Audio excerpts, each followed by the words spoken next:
Hello everyone, আমি হলাম প্রীতি। সবাই কেমন আছো? আমি তো খুব ভালো আছি। ছোট্ট একটা মিনি ব্লগ নিয়ে চলে এসেছি তোমাদের সাথে শেয়ার করবো বলে। তো হঠাৎ করে আমাদের প্ল্যান হয়েছিল যে আজকে বিরিয়ানি পিকনিক হবে। আমি তো জানি না, দীপ্তেশ বাড়িতে এসে বলছে যে আজকে সন্ধ্যাবেলা আমাদের বিরিয়ানি হবে। আমি বললাম কে কে? বলছে সুজয়, প্রীতম, অভিজিৎ, আমি আর তুমি। তো আমি বললাম তো চলো যাওয়া যাক, কোনো ব্যাপার নয়। তো ছাদেই তো, বেশি দূরও নয়।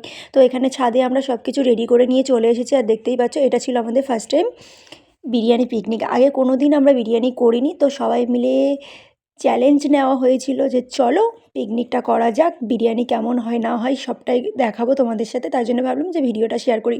ওখানে আলুও ভেজে নিয়েছিলাম, নেওয়ার পরে আমরা পেঁয়াজ টিয়াজ ভেজে মাংস টাংস কষিয়ে ভাত টাতও হয়ে গেছে। আর এখানে প্রীতম ঘিটি দিয়ে হাঁড়িতে সব কিছু মিক্সড করবে, মানে ভাপানো হবে, তার জন্য এখানে সাজানো হচ্ছে। দেখতে পাচ্ছ আমি এখানে মাংসটা দিয়ে দিয়েছিলাম, আর যা যা দিতে হয় সেগুলো সব কিছু মিক্সড করে খুব সুন্দর করে দিয়ে দিয়েছি। আর দেখতেও সুন্দর লাগছে।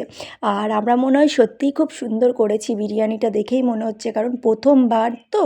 তো চলো তোমাদের সাথে শেয়ার করছি, আর তোমরা লাস্ট পর্যন্ত দেখেও বলবে কেমন হয়েছে। আর ভালো লাগলে অবশ্যই লাইক করবে। তো চলো, দেখো আমাদের বিরিয়ানি কমপ্লিট হয়ে গেছে। এখানে আমরা সব এখানে খাবার দাবার নিয়েও নিয়েছি, খেতে বসে গেছি। এখানে স্যালাড ট্যালাড নিয়ে এখানে বিরিয়ানি টিরিয়ানি সব কিছু গুছিয়ে নিয়েছিলাম। নিয়ে আমরা এখানে খাওয়াও শুরু করে দিয়েছি। যদি ভালো লাগে অবশ্যই লাইক করবে, আর আমাদের ভিডিও কেমন লাগে অবশ্যই জানাবে, তাহলে আমি আরও ভিডিও তোমাদের সাথে শেয়ার করব। তো এখানে আমরা সবাই খাওয়া দাওয়া করে নিই। তো তোমরাও দেখতে থাকো, সঙ্গে থাকো, টাটা।